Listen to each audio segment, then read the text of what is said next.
Hey guys, I'm going to do something a little bit different today.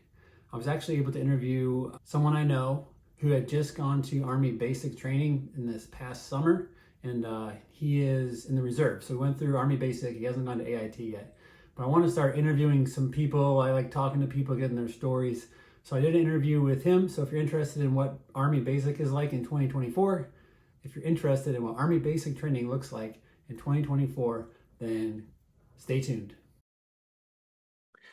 Okay, so you went to basic training this past summer for Army Basic. I would like to talk to you about that a little bit. Now, when you traveled there, what was that like? Actually, my recruiter had actually followed me all the way into the airport because I took a plane, and they were like, "We have to make sure that you're able to board your flight, and then I can leave." And so my recruiter actually had to walk me all the way like inside the airport and made sure that I made it past security and stuff like that. And I didn't go on my own. My recruiter took me all the way from my house to the airport, so it was really convenient for me. I didn't really have to go out of pocket or anything. And then my flights were paid for, of course. And then I had a layover just because I went to basic at Fort Jackson, which is on the East Coast, and I'm all the way on the West Coast. So naturally, I had like a layover. It was only a couple of hours to give me a chance to get a good stretch in, eat, and stuff like that, and then get back on the plane. That's good. That's cool. Were you nervous during this traveling time?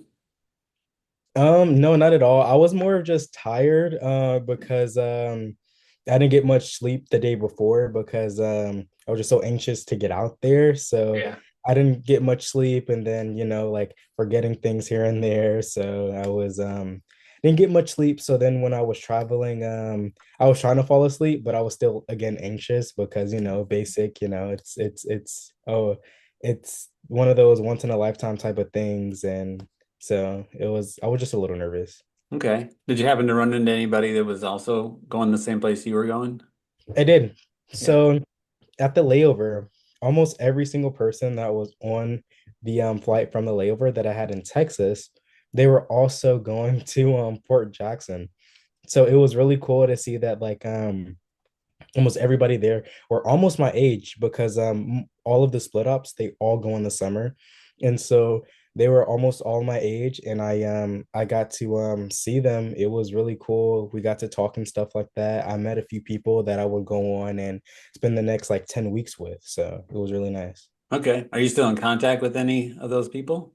Of course. So I Yeah. have like a lot of good friendships with some of them. Some of them I'm actually going to AIT with. I have like three or four of them I'm going to AIT with. There's some others, and we definitely plan on like doing some type of like get together just to see each other again. Okay. That's cool. That sounds like good people. Yeah, I still actually I'm still in contact with like maybe three or four people that I went to basic with, and that was like 27 years ago. So, but yeah, that's cool. And what job are you gonna go to AIT for? So I'm a 25 uniform. I would describe it as it being around a lot of tech and communications, networking and stuff like that. So it's just more of like the IT side of things. Good. That's a great job to get. Yeah. Yeah.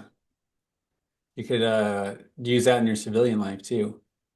I can. I was actually looking at doing some jobs because I'm over here in Silicon Valley. So it's Yeah. really easy to get some jobs that surround my job in the military. And so Yeah. they can kind of promote each other in a way. Yeah. That's excellent. That's a good move, I think. I always question people when they end up going infantry because there's not a whole lot of application on the outside world to an infantry soldier that I can think of. Maybe a cop, but yeah, Yeah, I could see that. yeah. Okay, so when you got there, there's probably army people at the airport telling you like where to go and stuff like that, right? Yeah, so it was really calm. Getting off, I wasn't exactly too sure where to go because they didn't give us too much instructions, but I did see a drill sergeant and he was all pointing us in the right direction. Super calm. He just gave us a brief introduction. He was basically saying that anybody that has the type of hat that he was wearing was a drill sergeant and that we would respond accordingly, and yes, drill sergeant or no drill sergeant. Furthermore, he told us about the battle buddy system, which means that wherever you go, no matter where it is, you're always to have a partner with you just in case anything happens. Okay. Yeah, I have heard of the battle buddy system.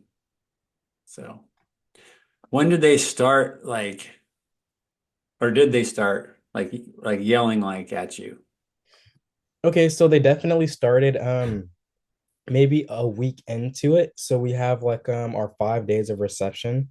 And so after our 5 days of reception, we actually get shipped to our battalion, which is where, all of our training will happen.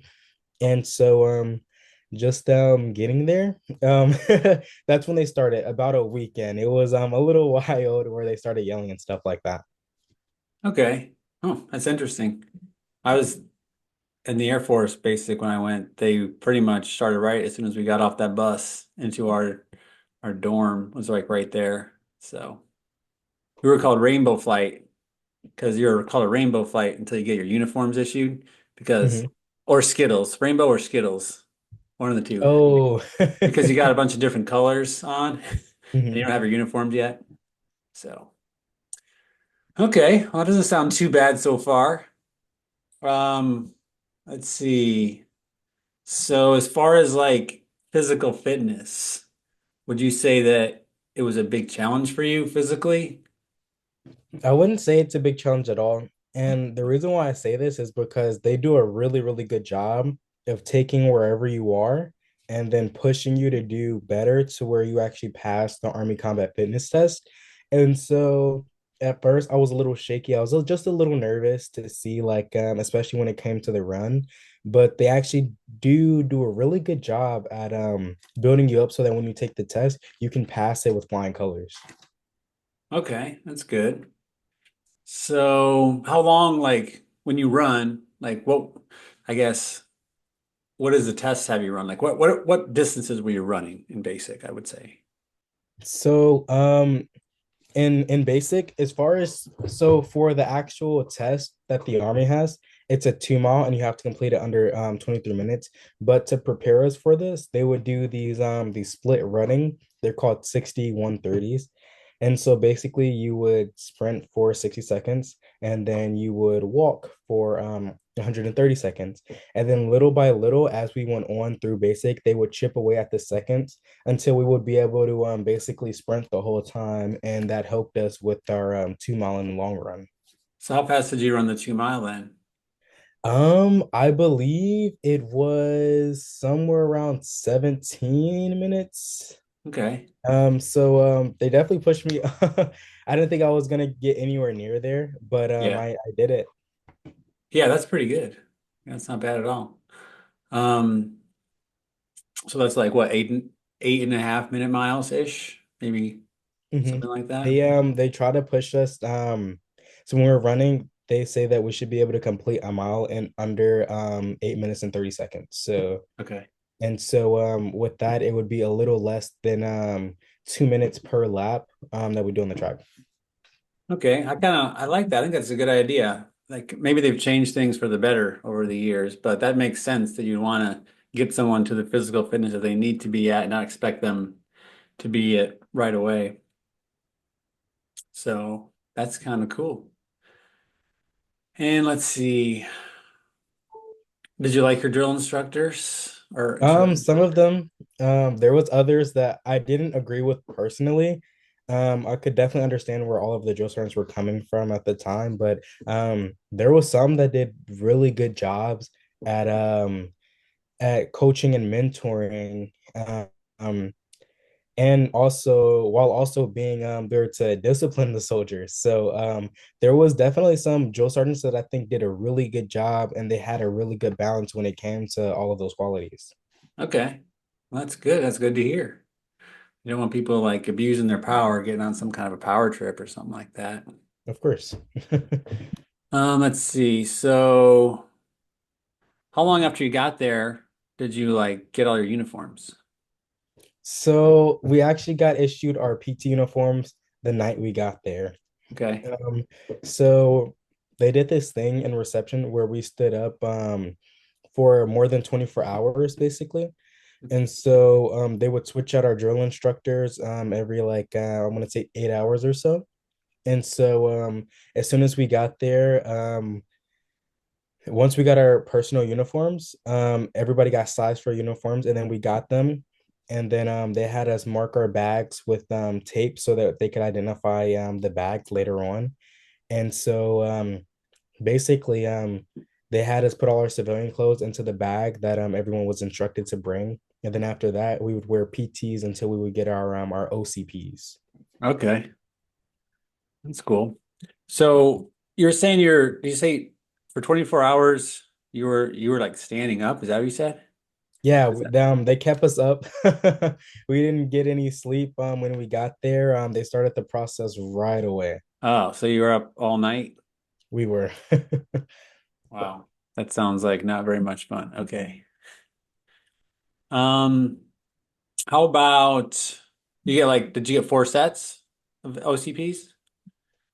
We did. We got two of the summer variant and then two of the all weather variant. Okay, cool. Yeah, I had those. I just got myself a brand new set of OCPs in the mail, like right before I no longer worked in a job where I needed OCPs. So I got a brand new set that I haven't even used, but I don't know, maybe I'll wear them someday. Let's see here. Did they give you a list of items that you needed to pack ahead of time? They did. Mostly they were just hygiene items for us. They came in a little kit and then shower shoes, of course, for the showers. They told us to bring a couple pairs of clothes and a padlock. And I didn't really get to use much of it. The first night was really where I used it. And then after that, they took us to the PX where we could store all of the personal items that we brought. We could put them in the bag and then secure the bag away with the drill sergeants. And then we can get more military issued things from the PX that they took us to. Okay. So you probably made a trip there to the PX to get stuff pretty soon, pretty quickly in there. Like pretty, Correct. yeah, that's the way I did it too. Now when I was in basic in the Air Force, you had to like they wanted you to like we had to pretty much fold our underwear and our socks and our t-shirts in a certain way, and then we would like iron them down. They had to be like these perfect shapes. It was kind of like an attention to detail thing. Do they have you do anything like that, or does that not really matter that much? So they didn't really have us iron them down. However, though, they did have us do our socks and our underwear in a specific way, and it had to be in a specific drawer. And so if I remember correctly, it would be our socks on the left, it would be our underwear on the middle, and then on the right there would be our shirts. And then the drill sergeant would show us exactly how he expected us to have them folded in the drawers. Okay. And so then that's where we kind of had everything. Okay. That's cool. Yeah, and I wanted to point out to anyone who might be listening to this that OCPs are like my favorite uniform. I've had BDUs, ABUs, and OCPs, and I think OCPs are the best ones. I don't know if you ever wore ABUs. Did we get you ABUs in I ROTC? did. I wore ABUs. Yeah, so then like the OCPs are better, right? They are. Yeah, that's what I thought. That's my opinion anyway. Yeah. I really do like that uniform. Okay. Um, so you're gonna get paid. It's like your pay starts as soon as you're shipping out there, right? So how do they get you your pay while you're in basic? So when it comes to pay, it was kind of done before it was done with my recruiter. So my recruiter would have me fill out a direct deposit form that they would then upload to the recruiting center. It's an online database that they can pull from. And so when I got there to reception, they just had me confirm everything and make sure that everything was still up to date from when my recruiter put it in. Okay. So it went into your bank account like a direct deposit. Yes. And so then if you need to buy anything at basic, you just used like your debit card or something. No, so they actually gave us an advance on our pay before the pay period, and they gave us these cards, and they're called Eagle Cash cards. I actually Okay. still have mine, and they load for the meals. I think it's set at $300, and that should get you covered with everything that you need for almost the entirety of basic, because the military does provide like most of the things that you need anyway. And then for the females, it was $800 for feminine products and stuff like that that they needed to buy. Yeah, I had the same thing, the Eagle Cash Card, so they haven't changed that. And you said, as far as how long basic was, you said it was 10 weeks? 10 weeks, yes. Okay, so like 2.5 months-ish. Correct. Did it go by like pretty fast, or what do you think? I would say that the beginning, middle, and then the last couple of days went by super fast. And the reason why I say that is because when you first get there, there's a lot of socializing and getting to meet new people. So every day kind of like flies by because you're learning so much new information and interesting things every day that Hmm. you're so interested that the day kind of just it goes away super fast. And then I say in the middle because that's when we had our weapons qualifications, and the weapon qualifying is super fun. You get to qualify with weapons all day. I think it's super fun because I like shooting and hitting the target every time. That was always the goal, to hit as many targets as you could. And it that went by super fast because it was super enjoyable. And then the last couple of days also went by super fast because the drill sergeants are finally starting to treat you as more soldiers rather than trainees. And so it definitely makes you feel a lot better about yourself. And then you have your family day, which you get to spend the entire day with your family, and then your day of graduation. Okay. Well, it doesn't sound that bad. Like I was always regret like I was always nervous when I was going to basic training, but it sounds like the way you're describing it, it wasn't such a bad experience. No, not at all. They definitely did a really, really good job at like breaking the ice and just building us up throughout the whole process. That's good. You're talking about the range. You had told me before that you were that you're a shooter, right? Like so you were familiar with shooting guns before like, basic, like quite a bit, right? Hmm. Yeah, that's what I thought. Yeah. I haven't shot in a while myself, but that's always fun to do. I once shot expert actually when I Oh, qualified in the that's Air really Force. cool. So yeah, so I got a little ribbon, It's like Hmm. a green and white ribbon, I think. Yeah, Okay. shooting expert isn't easy. It's a Yeah. good. Yeah, it was a good day. I only did it once. I've done it, I qualified a lot, but I only qualified for expert once. And if I did it again, then I would get like a device on like my marksmanship ribbon. Mhm. Okay, let's see here. So one thing some people might want to know about is how often do you have access to your phone when you're at basic? Okay. Um, so depending upon like the some basic training sites do it differently. Here at Fort Jackson, we had it to where it would be typically a once a week thing for about an hour. Depending on your battalion or your even your company, which is basically just sections that they divide people into. Our company got it once on Wednesdays, but that could be taken away and reduced. And then another time on Sundays, which could also be reduced down to 15 minutes at Hmm. the lowest. And so some other companies got it when they were close to graduating, they got it a little bit more. But it really just depends on your battalion or your company. But typically they give it once a week is the that's the standard that they have to give you your phone for at least 15 minutes once a week. 15 minutes once a week. Is that usually on Sunday? Usually on Sundays, yes. Okay. Yeah, 15 minutes doesn't sound like a lot of time. No, especially when you have people to call and stuff like that, it can it just flies by. Yeah. It really does. We had to go down to the payphone when we would make our phone calls. But we only got that. I wasn't able to make a phone call until I was at about the last 2 weeks of training. But that was Okay. the old days, we didn't have cell phones back then. Well, cell phones existed. I just didn't have one. Did you go to church on Sundays? I did. For Fort Jackson, where I went, they had a lot of different church services. when it came to Christianity, which I'm a believer in, they have a lot of different churches that I could go to. Yeah, more traditional based churches, more newer style churches. There was even a lot of different like religious and things like that that went into it. If I believe so, there was almost about like 20 to 25 different services that you could attend just on Sunday. So they did a really good job of trying to accommodate to all of the different religions.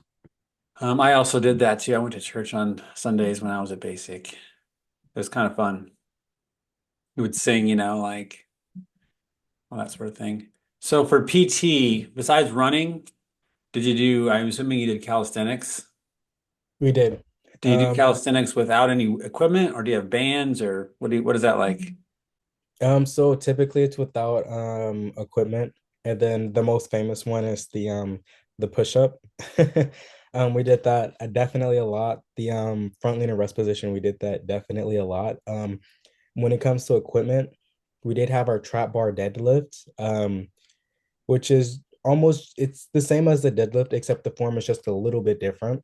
And so that prepared us for our ACFT because on our PT test, which is our ACFT, we actually have the trap bar on there. And then we also had kettlebells. We used the kettlebell. Sometimes we would do the squats with the kettlebell swings, and then Uh-huh. we'd also do chest press with the kettlebells. Do you know, like off the top of your head, how much at least you have to do that deadlift, like as far as weight goes? So for me, I've never really looked at the least. I've never really thought about it simply because I'm more of like at the top. I do the max, which is I'm 340 for 3 reps. I'm not too sure what the lowest is, but either way, the army does a good job at making sure that they um I guess build you up to that standard that they set. That's good. Yeah, 340 for 3 reps. That's a lot. I think it's a lot.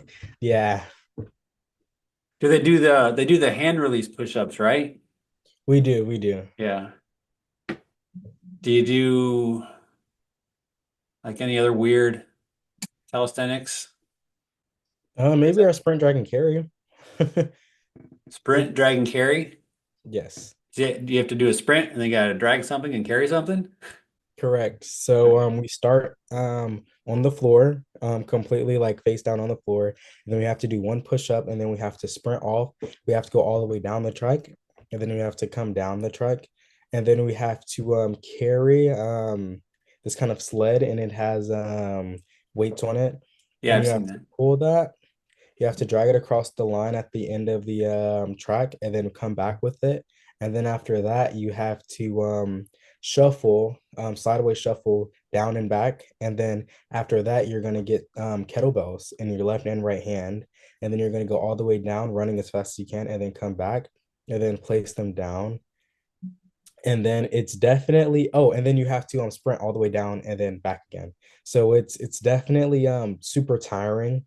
Yeah. um I think that's one of it's the hardest event to get the maximum amount of points on, just because it's so tiring. Yeah. Typically after pulling the sled all the way down the track and back, your legs are really burnt out. Yeah, I bet. That sounds like a great exercise though. Gets you in shape. Yeah. The guard recruiter came to the school a couple of years ago with all that equipment. And Oh. and he had some of our cadets do the whole thing, the sled and the shuffling and the whole works. And he was timing them to see who could do it the fastest. So, but that was kind of cool. I think I did it, but I don't remember my time or anything. I was pretty tired though. Yeah. So Army does like rucks. Like they're known for rucking. The Air Force not so much. So did you have to do a ruck at basic and how far was your rucks? Okay, so we had to do three, and each ruck went into a field exercise. So the first one was around 5 miles, I would say, and then we would stay in the field for a day. This is where we would go through battle drills and things of that nature. The second one was around 7 miles, And then this one we had to stay in the field for a couple of days. And then the third one was 14 miles. And then this is the one where we stood out in the field for 3 days. We would do this thing called Nick at Night, where you would have two machine gun two machine guns. They're propped up and they're going to be shooting over you. And during this like loud period of just everyone screaming and the machine gun just blaring, you have to keep your head low and you have to crawl all the way to the end. And they have a lot of fun little things, exercise, which is just it's called the forge, if I believe. And yeah, you run 14 miles there and then 14 miles back. So the forge, that's just towards the end. It is. It's I believe it's the very last graduation requirement for you to be eligible to graduate. That kind of sounds like it might be a little fun, going out in the field like that. Uh yeah, it was. The weather wasn't too good just because I was in South Carolina in the summer. And so there was a hurricane during the time that I was doing it. Usually they do a good job. If there's any lightning, then they would move you to a LPA, which is a lightning protection area. And there wasn't any lightning during the hurricane. So unfortunately we had to sit out there and we had to endure what was going on. But it was raining the entire time that I was out there. I believe it could be a little bit better if it wasn't raining as much. But yeah, I definitely still had a good time even though it was raining. Yeah, the rain always kind of ruins it, gets you all.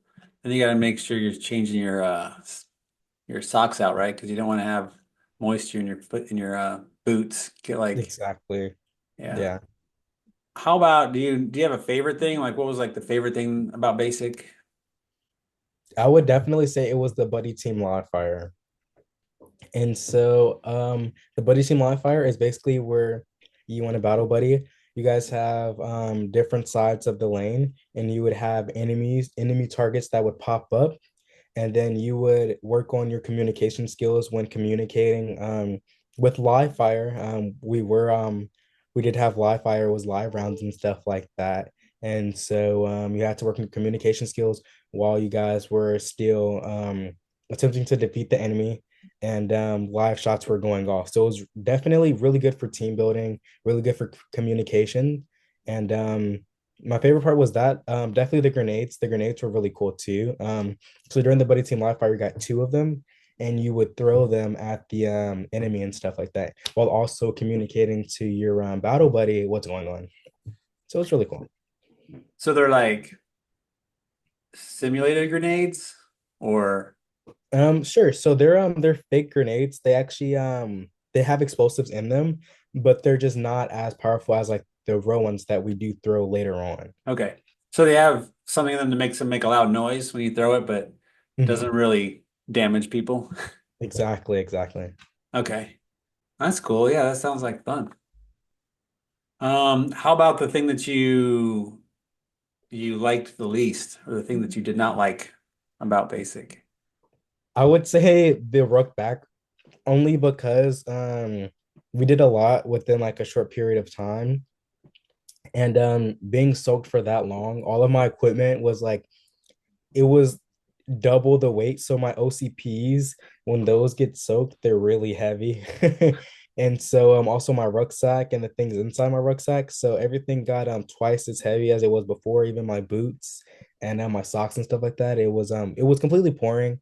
So I definitely got through it, which was the good part, but it was a little more difficult than what I had imagined because I did the rug there. So I thought if I did the rug there, it would be easier just to do the rug back since that's the last thing I have to do. But that was not the case. It definitely was a little bit of a challenge. We had a lot of people that fell back, but Joe Starnes did a good job at motivating us, and we kept each other motivated through the whole process. That's good. And then as far as like when you left, did you feel like that you've accomplished something? Of course, of course. I felt like it was a really big milestone in my life, simply because basic training is the first thing that you have to do in your entire military career. And then after that's done, you never have to do it again. And you'll remember that experience for the rest of your life. Cool. Well, thanks for talking to me. Have a good day.